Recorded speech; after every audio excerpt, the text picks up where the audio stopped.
আকাশবাণী আগরতলা স্থানীয় সংবাদ পড়ছে শর্মিষ্ঠা রায়। রাষ্ট্রপতি দ্রৌপদী মুর্মুর 2047-এ বিকশিত ভারতের লক্ষ্য অর্জনে অনুঘটক হিসেবে কাজ করার জন্য আইআইটি আইএসএম ধানবাদের স্নাতক শিক্ষার্থীদের প্রতি আহ্বান জানিয়েছেন। গতকাল ঝাড়খণ্ডে তার দুদিনব্যাপী সফরের দ্বিতীয় দিনে ধানবাদের আইআইটি আইএসএম এর 45তম সমাবর্তন অনুষ্ঠানে যোগ দিয়ে তিনি এই আহ্বান জানান। भारत 2047 तक विकसित भारत बनने के लक्ष्य की और आत्मविश्वास से आगे बढ़ रहा है। आपको इस विकास यात्रा का अग्रदूत बनना है। विकसित भारत का अर्थ है एक ऐसा राष्ट्र जहां प्रत्येक व्यक्ति को सम्मान, अवसर, गरिमा और बेहतर जीवन स्तर प्राप्त हो। आपकी शिक्षा केवल तकनीकी उत्कृष्टता तक ही सीमित नहीं होनी चाहिए। आपकी शिक्षा और जीवन का उद्देश्य राष्ट्र निर्माण से भी जुड़ा होना चाहिए। প্রধানমন্ত্রী নরেন্দ্র মোদী আজ বারাণসীতে যাবেন। তিনি প্রায় 2200 কোটি টাকার উন্নয়ন প্রকল্পের ভিত্তিপ্রস্তর স্থাপন এবং উদ্বোধন করবেন। এই উপলক্ষে প্রধানমন্ত্রী একটি জনসভায় ভাষণ দেবেন। আকাশবাণীর সংবাদদাতা জানিয়েছেন যে কৃষক কল্যাণের জন্য একটি যুগান্তকারী পদক্ষেপ হিসেবে প্রধানমন্ত্রী বারাণসী থেকে পিএম কিষাণ প্রকল্পের 20তম কিস্তির টাকা হস্তান্তর করবেন, যার মাধ্যমে সারা দেশে 9 কোটি 70 লক্ষেরও বেশি কৃষকের ব্যাংক অ্যাকাউন্টে সরাসরি 20,500 কোটিরও বেশি টাকা দেওয়া হবে। এর ফলে এই প্রকল্পের আওতায় মোট বিতরণের পরিমাণ দাঁড়াবে 3,90,000 কোটিরও বেশি টাকা। ভারতের ৭৯তম স্বাধীনতা দিবস উদযাপনের প্রস্তুতি হিসেবে প্রধানমন্ত্রী নরেন্দ্র মোদী আগামী 15ই আগস্ট নয়াদিল্লির লালকেল্লার প্রাচীর থেকে তার ভাষণের জন্য চিন্তাভাবনা ও ধারণা শেয়ার করতে দেশের সমস্ত নাগরিকদের প্রতি আমন্ত্রণ জানিয়েছেন।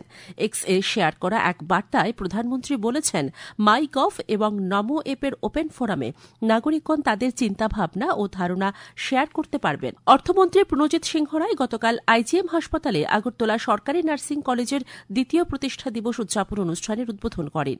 তিনি বলেন, প্রতিটি জেলার মানুষ যেন নিজেই জেলাতেই সঠিক স্বাস্থ্য পরিষেবা পান, সেদিকে লক্ষ্য রেখে স্বাস্থ্যকেন্দ্রগুলির আধুনিকীকরণ করা হচ্ছে।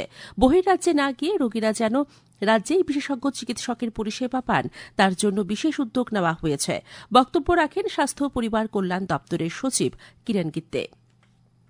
সমবায় মন্ত্রী শুক্লাচরণ নোয়াতিয়ার নেতৃত্বে আইপিএফটির এক প্রতিনিধি দল গতকাল নতুন দিল্লিতে মুখ্য নির্বাচন কমিশনার জ্ঞানেশ কুমারের সঙ্গে সাক্ষাৎ করেন। সাক্ষাৎকালে তারা নির্বাচন কমিশনারের হাতে একটি স্মারকলিপি তুলে দেন।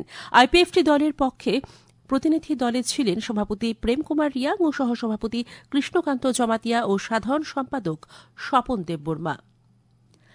সাস্টেইনেবল ডেভেলপমেন্ট গোল বা সুস্থায়ী উন্নয়নের লক্ষ্যে পশ্চিম ত্রিপুরা জেলা উত্তর পূর্বাঞ্চলের 5টি শীর্ষক স্থানীয় জেলার মধ্যে স্থান পেয়েছে।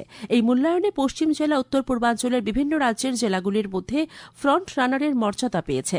যে সূচকগুলির উপর নির্ভর করে এই মূল্যায়নটি করা হয়েছে সেগুলির মধ্যে রয়েছে ক্ষুধামুক্তি, সুস্থায়ী নগর ব্যবস্থাপনা, দায়িত্বশীল ব্যবহার, জলবায়ু পরিবর্তন ও স্থলজ জীবন ইত্যাদি। মুখ্যমন্ত্রী সুসংহত শস্য ব্যবস্থাপনা প্রকল্পে উচ্চ ফলনশীল ও খরিফ মরশুমে উন্নত প্রজাতির হাইব্রিড ধানের চারা রোপণ কর্মসূচি গতকাল নরছড় কৃষি মহকুমা জুমেরঠেপা পঞ্চায়েত এলাকায় অনুষ্ঠিত হয়। বিজ্ঞানভিত্তিক চাষাবাসের ক্ষেত্রে কি ধরনের কৌশল অবলম্বন করে উৎপাদন আরও বৃদ্ধি করা যায় সেই বিষয়ে একেবারে ধান খেতে নেমে চারা রোপণ করে কৃষকদের হাতে কলমে দেখিয়ে দেন কৃষি আধিকারিক ও বিশেষজ্ঞরা। যুব সমাজকে স্বনির্ভর করে গড়ে তোলার লক্ষ্যে ত্রিপুরা স্কিল ডেভেলপমেন্ট মিশনের উদ্যোগে ধর্মনগরে মোটর ভেহিকেল ড্রাইভিং প্রশিক্ষণ কর্মসূচি শুরু হয়েছে। এই প্রশিক্ষণে অংশ নিয়েছেন মোট 22 জন প্রশিক্ষণার্থী। দক্ষিণ জেলার 606টি স্কুলেও গতকাল থেকে নিপুণ ত্রিপুরা মিশনের নানা কর্মসূচি শুরু হয়েছে। প্রাথমিক ও প্রাক প্রাথমিক বিভাগের ছাত্রছাত্রীরা উৎসাহ নিয়ে কর্মসূচিতে অংশ নিয়েছেন বলে জানান দক্ষিণ জেলার শিক্ষা দপ্তরের ওএসডি জীবন চন্দ্র দাস। মিশন সংকল্পের মাধ্যমে সামাজিক সচেতনতা বৃদ্ধির মাধ্যমে বর্তমানে সিপাহীজলা জেলায় বাল্যবিবাহের হার কিছুটা নিম্নমুখী। গতকাল সাউথ চরিলাম ইংলিশ মিডিয়াম স্কুলে বাল্যবিবাহ, নেশা ও কিশোরী অবস্থায় গর্ভধারণের কুফল নিয়ে সচেতনতামূলক আলোচনা সভায় বিশালগড়ের মহকুমা শাসক রাকেশ চক্রবর্তী কথা জানান। বিপর্যয় মোকাবেলায় স্কুল সুরক্ষা কর্মসূচির অধীনে 59 জেলার বিভিন্ন বিদ্যালয়ে সচেতনতামূলক প্রয়াস চালানো হচ্ছে। 59 জেলা প্রশাসন, শিক্ষা দপ্তরের উদ্যোগে ও এনটিআরএফ এর সহযোগিতায় এই কর্মসূচি বাস্তবায়িত হয়েছে।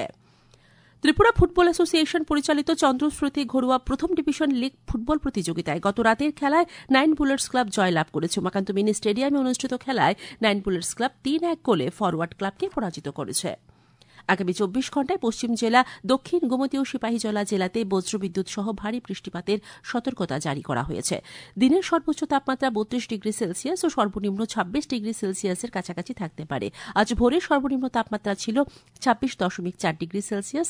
সকালে 5:30 পর্যন্ত আগরতলায় বৃষ্টি হয়েছে 2.6 মিলিমিটার। স্থানীয় সংবাদ এখনকার মতো এখানেই শেষ হল। পরবর্তী বাংলা স্থানীয় সংবাদ প্রচারিত হবে সন্ধ্যে 7:55 মিনিটে।